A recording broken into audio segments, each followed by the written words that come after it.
It's me, or does it? There is something I want you to stop doing. And I'm not attacking you. I'm not pointing the finger at you. I'm pointing out something many of us are doing at our own detriment. There are many things that are dysfunctional that won't work in your long-term benefit. Self-condemnation, always externalizing blame for what goes wrong in your life, even though there are times others are to blame, but only focusing on their blame will not benefit you. So that's also something you need to learn.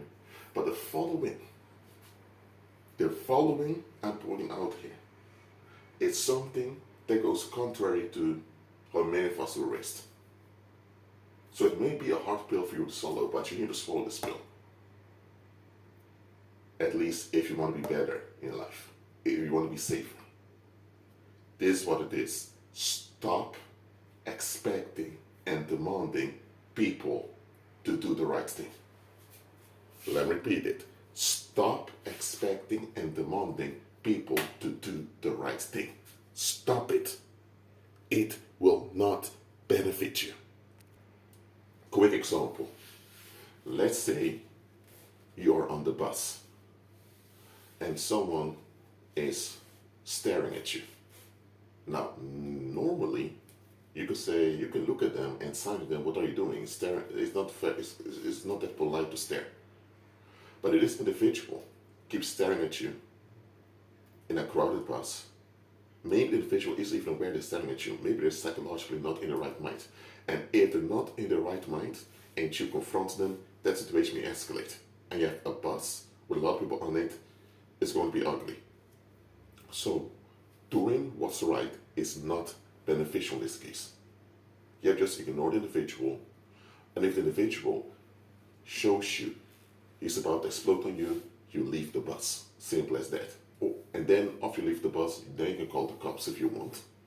But you're not going to confront someone you can clearly see is not in the right mind. Let's say someone is out there. They're on the street shouting and screaming. Now, normally if someone's making a lot of noise, you tell them, hey, please calm me down. That's what you normally would do. That's the right thing. To address that you're upset that with them making all that noise. But if an individual has a gun or a knife or whatever, then doing what's right is a no-go. You have to do what's best. Keep your distance. If you want to call the authorities or call other people for help, because you confront this individual making all this noise, it's the right thing to do, but it's not going to be the best thing to do. And that is an obsession with many of us, doing what's right, doing the right thing. Now, doing the right thing is proper. There's a place for it in daily life. But doing the right thing shouldn't always be done. There are times you have to do what's best. So, even courthouses agree with this. There are times a judge will dismiss a case, not because the defendant is innocent. There may even be proof, not evidence, but proof that the defendant is guilty. But the judge can clearly see that if they continue with the case and convict the defendant, that this is going to lead to a lot of disturbance in the community. And with more disturbance in the community, it's going to be more crime and more harm. And here's the thing, once harm happens, you can't undo it. And once harm happens, now you have more issues to deal with in the long run. So, in this case, the judge will dismiss the case. For example, let's say that someone's been accused of sexual harassment. Let's say there's proof sexual harassment happened. But let's say now that this individual is an upstanding member of the community. People say, well, the law is the law. Okay. If this individual is an upstanding member of the community, and you convict them, a lot of people look up to this individual. What's going to happen as a result? People are going to lose trust in themselves because they looked up to someone who ended up being a so-called bad guy. Or what if It was no sexual harassment. What if the woman just wanted to complain and get attention? Now you're ready to put someone in prison for years, and now you need to deal with the damage that has done. So in this case, the judge can clearly see this as a sensitive case. If we get involved with this case, we can contribute to a lot of harm in the community, and nobody wants to be part of that. So doing what's right. Even courthouses often don't do it when they realize that doing what's right may lead to more problems. Another thing, let's say there's a criminal who launders money. And this criminal who launders money, he borrowed money from a bank. Now the bank wants to get the money back. But here's the issue. This customer of that bank, he's a criminal that launders money. When this comes out, the bank will suffer a loss of reputation. And when that happens, the bank will lose clients, investors, and because of that, the bank will go bankrupt, and all those employees, all their staff will lose their jobs. And now you're going to have more homeless people and more domestic violence, more marital problems in the community. Because the people that work at the bank, they have families to take care of, a lot of them are married, they need to pay rent or their mortgage. So if they all have to lose their job, or many of them have to lose their job because the bank goes bankrupt, you're going to have a lot of problems in the community. And who's going to be to blame? The bank is, because they're going to say, how the heck they should not know that this guy was laundering money? How come they didn't figure it out? So in this case, doing what's right would be to charge the customer to pay back the money he borrowed. But doing that will keep them involved with this criminal. And the criminal having a bank account there already it's a big embarrassment. And now the criminal won't pay back, they have to go after the criminal. It's going to be more embarrassing. So in the long run, it will destroy the bank going after the criminal who owes the money. So in this case, they'll just break the contract, close the bank account, and they'll just take the loss. Why? It's better to take the loss, that they won't get the money back, than to lose the whole bank as a whole. Or for example, let's say you're on the street. Someone tries to rob you. Now you can fight back. But fighting back may likely get you hurt. That means in the hospital, or may get you killed. Or if the violence will even disable you for life. If they hit you and you fall the wrong way. So if someone wants to rob you in the streets, even police will tell you just give your wallet, whatever they want. They're not out there to get you, just want to rob you, get what you want, and just run away. Doing what's right may get you in trouble. Doing what's right may even endanger you and other people. So, now that I've established this, some of you make some very weird decisions. For example, not all of you, some of you. Let's say you had an ex-husband or an ex-wife, and you had an ex-partner. And this ex-partner, you now figured out, was a narcissist. They were a horrible human being towards you. You confronted their parents and their relatives and their friends about what they were doing to you. And you expected sympathy from those people. My question is, why? If someone is a monster, question, how did they become a monster? Nobody came out of the womb a narcissist. Nobody came out of the womb abusing and mistreating. No, someone became a monster later in life. And there are others who contributed to the monster they've become. Now, eventually as an adult, they continue on the dark path. But just because they as an adult continue on the dark path doesn't mean everyone else is excused from the influence and their contribution. It goes like this. If someone ends up well in life, having what society considers well, having a job, or earning good money as an entrepreneur, or whatever, if they end up in a pleasant way, an association with this individual will benefit you. Why? Because this individual ended up well. They have a good reputation. But if someone ends up poorly, and you're associated with them, it's going to look bad on you. Now let's say let's go deeper with this. So when you were involved with your ex-partner, and they're mistreating and abusing you, you went to their parents, their friends, their family, co-workers, effort to get sympathy or to tell them what goes on. Expect them to help you and side with you. Question thinking, why did you expect them to side with you? Are you kidding me? Remember, no human being is self-made. Now, if you are from a bad environment, you as an individual, as an adult, can decide, I want to be better. It doesn't mean it's going to be easy to recover, but you can do that. But that still will not cancel out the bad contribution from others. Now, and if you survive a bad environment in the past and are doing well in life, even that will look extremely bad on the bad environment and forms part of it. Now, what if someone ends up badly? That someone becomes a narcissist, whatever. They didn't become that way by themselves.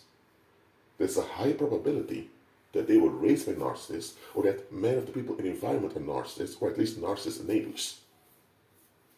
And think about it. If they, as a community, because you now address the community of the one that abused you. If the community has to admit, yes, we brought forth this individual is horrible, we're sorry. If they have to take ownership of bringing forth this individual, then they also need to admit that they're not reliable, they're not stable, and they're actually lying. Who wants to admit this about themselves and about the people that they're raised by?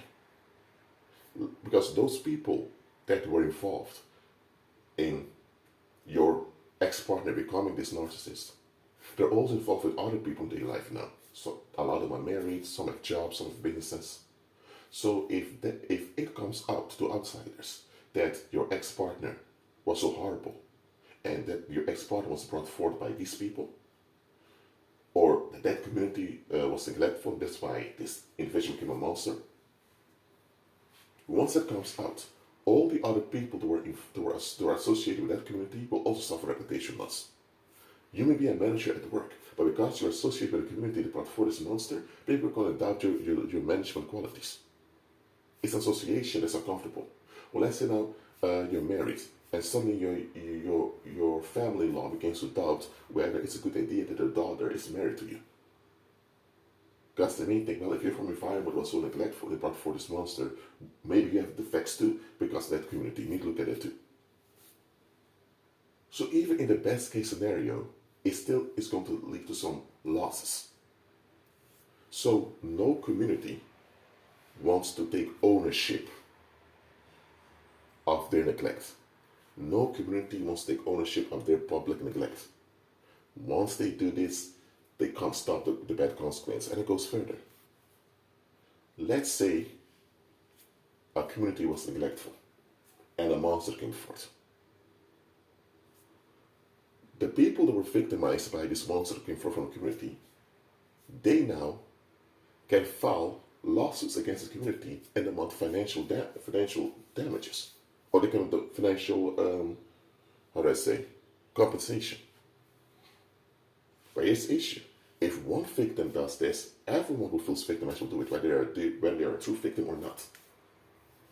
And before you know it, that community that was neglectful is financially depleted. That is why, in general, when things go wrong, every community looks for a culprit. If they can't find a culprit, they will look for a scapegoat to put all the blame on. It's a defense mechanism. I'm not justifying it, I'm not approving it because it's wrong, absolutely. However, that's how society operates. Community are the people live together, society is this construct, adults enact. Understand the following. Doing what's right may not lead to better outcomes. Sometimes you need to do what's best. For example, let's say that a crime happened, like a murder happens or a rape, or let's say a crime happened in the community, and now the police wants to talk to witnesses. Now, any lawyer will tell you have a right to remain silent. Because they said the police is not going to flat out tell you, we suspect you of this. If the police considers you a suspect, they're going to approach you to talk to you about something, and later they will reveal that you're likely a suspect.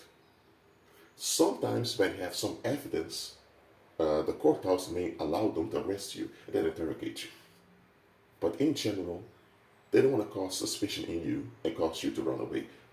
They will approach you in a warm way, and then later they will come up with their suggestion that you might be involved. So any lawyer will tell you you have a right to remain silent and don't give any statement unless I'm there. There are even former police officers who tell you don't talk to the police, get your lawyer. Why?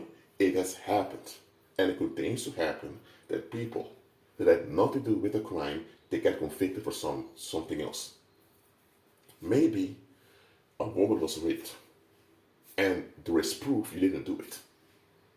But now you get charged for some other crime.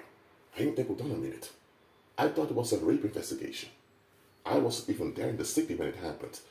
I just know who the victim is. How now I get convicted? I don't even have the real perpetrator. Here's why. The community needs someone to blame so they can offload their stress. Because this woman that claims she has been violated, whether she's been violated for real or not, because sometimes women lie just to get attention, it happens. But whether it's true or not, it's not relevant. There's a female going around showing to the public that community is not functional. And again, people want to face this. Eventually, they will either turn on the woman and lynch her, or they will turn on someone else, and it's going to go wrong with the community because people want to face these things. So, by the authorities finding a culprit, that will give ease to the masses. So maybe they arrest you and charge you for obstruction of justice because they say you hindered the investigation. Now, you're not guilty of the crime, but you still are guilty about something. And now you suffer damage in life, and the public is upset. They now have an outlet to put all on you. I'm telling you, miscarriage of justice is a common thing. It's not a rare thing like many people want you to believe. It happens a lot. It's just that many times people do not want to admit it. Because understand, I told you already, fallen mankind is narcissistic. When things go well, they all want credit. When things are bad, nobody wants to take ownership. We expect individuals to take ownership. Taking ownership does not mean you take all the blame. Taking ownership simply means, you know what, it's a bad situation. You know what, let me find a way to deal with the situation the best way. That's taking ownership. It doesn't mean you're guilty. It doesn't mean it's your fault. It just means you take ownership. We expect individuals to take ownership. But it shouldn't just be individuals. The whole community must take ownership. Is that guaranteed to happen? No, it's not. So let's say the whole community is to blame for being neglectful. But only you, one member of the community, takes ownership. You think that ownership, do the right thing, will make the rest look bad. So what's things going to happen? The rest is going to turn on you. Now you can't take ownership internally by admitting, okay, I need to change to be better. But to actually express it in the open, that's not a good idea. If the rest just wants to escape. Again, doing what's right may not lead to better outcomes. And that is something many of you need to learn. So, going back to the example of the ex-partner that was abusing you. You were not thinking clearly. Because if you were thinking clearly, you would have never approached his or her parents, friends, family, co-workers. You would have never approached your community for help when this individual went off like that. If you were examining the situation in a logical and practical way, you would realize, you know what? No human being is self-made, so if this individual ended up messed up like this, more people must be aware of it. That means a lot of people are in on this. And if people don't want to admit their collective failures, then What's going to happen then if I keep pointing out their collective failures? They're going to see me as a perpetrator. They're going to see me as a bad guy, and they're going to come after me. And that's how many people get themselves killed. Something bad happens to them, and it's clear that the community is in the fault, and they point out the fault of the community, which is the right thing to do. But guess what? They were casting pearls before swine, because the community never intended to improve and become better and safer human beings. They never intended to recognize Heavenly Father and submit to Christ. So, what do you think is the most probable outcome? The most probable outcome is that either the public is going to fake sympathy with the victim. The two is they don't care about the victim. They don't even care about themselves.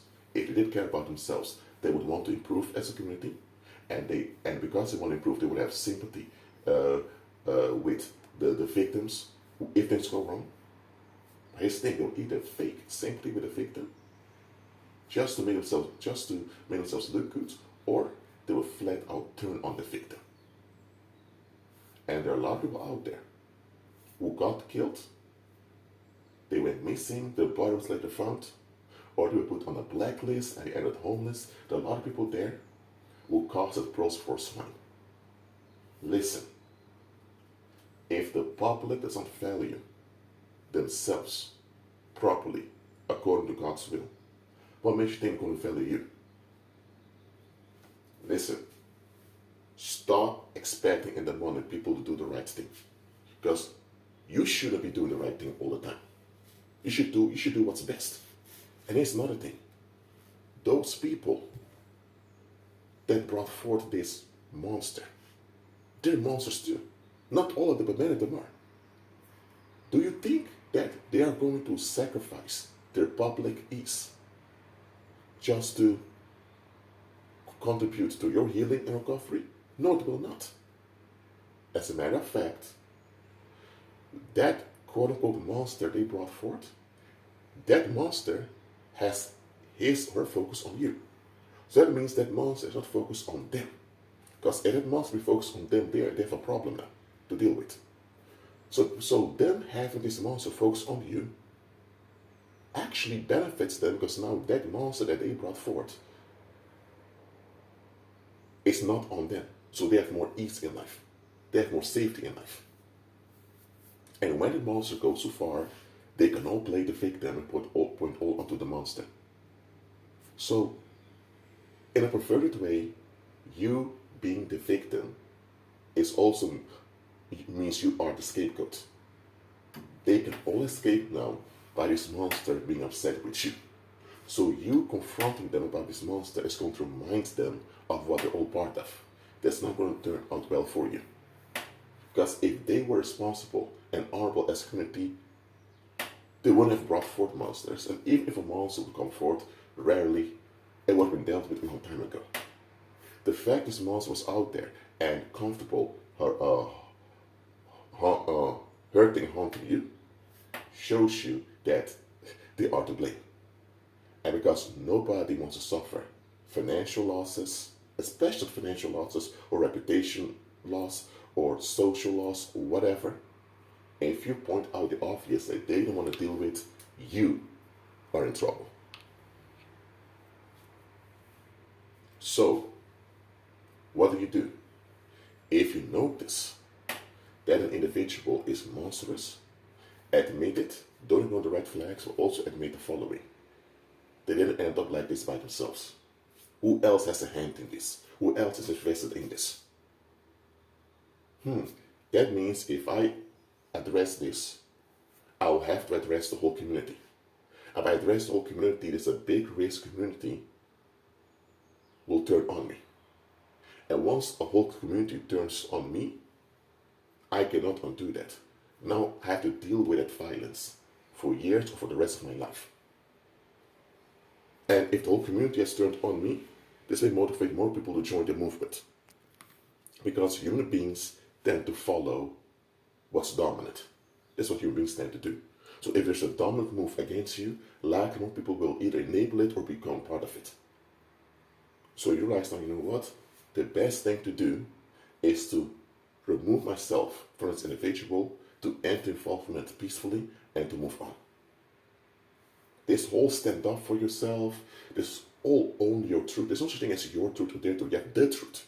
You know what I mean? This whole thing of boundaries, standing up for yourself, fighting back, and all that, it sounds very good, but in the long run, it works against you. Listen, there is a saying in Dutch, where two people fight, two are to blame. Now, if someone attacks you physically and you react by slapping them back just so you can get away, okay, that's one thing. I mean, if someone jumps on you and you knock them off of you, okay, that's understandable. But if you keep on knocking them, now you are fighting. If they jumped on you or did something and you reacted in a forceful way just to get out, hey, who can blame you?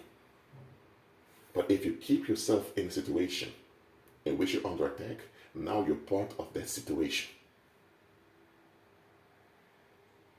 And because you're part of the situation, you're also responsible for the consequence of that situation.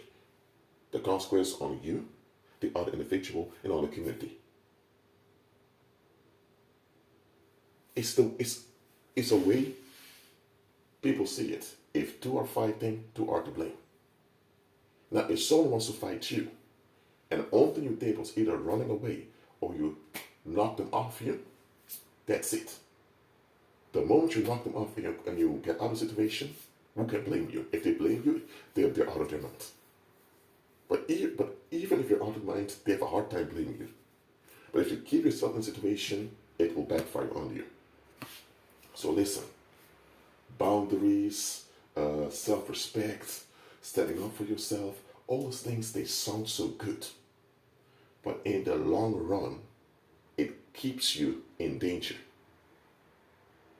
And even if the people can't turn on you, they will still resent you secretly.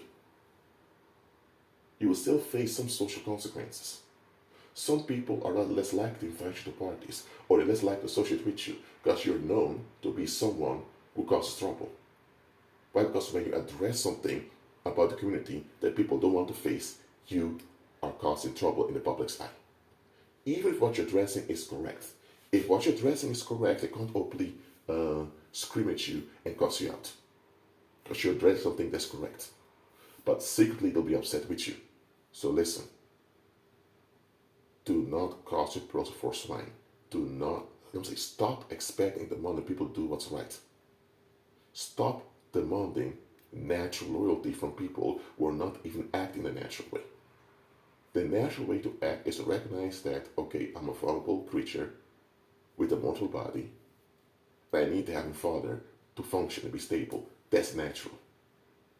The fact they want to insist on being this independent entity with a so-called free will, the fact they want to pretend to be a deity, even though reality shows them you're not a deity, and the fact you have a whole bunch of people agreeing with this, I'm sorry, but you're dealing with people that hold on to a delusion. You're dealing with people that invest in a fairy tale. So they're not acting in a natural way. So why do you expect natural loyalty from beings who don't even act in a natural way? Listen, you need to grow up and see things for what they are. Not everyone wants to move on. Not everyone wants solutions. Some people just insist on escaping. And if you disrupt their escape, they explode on you. Because when they can't escape, they will escalate. So stop expecting and demanding people to do the right thing. Because likely they will not. And even if they can do what's right, should they do what's right? Or should they do what's best? Start doing what's best. I'm not sponsoring neglect and cowardice. I'm sponsoring wisdom over here. No community wants to burn themselves by admitting their own neglect and their own failures. So stop expecting them to do so. And start taking real responsibility for yourself and those around you.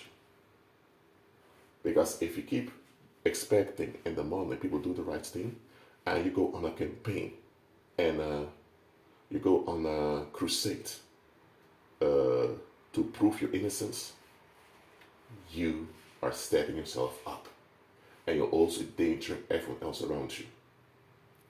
So, keep agreeing with Christ and obey the guidance of the Holy Spirit. Be at peace.